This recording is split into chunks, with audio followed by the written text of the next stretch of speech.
Hello guys, तो देख सकते हैं आज हम लोग विंडो एसी का काम कर रहे हैं, इसका सर्विसिंग कर रहे हैं।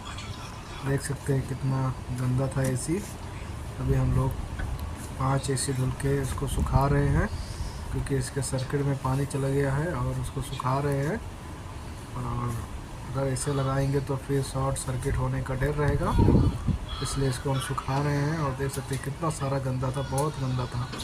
और ये मशीन से हम लोग धुल रहे हैं। हमारे चैनल पे अब तो सब्सक्राइब और कमेंट ज़रूर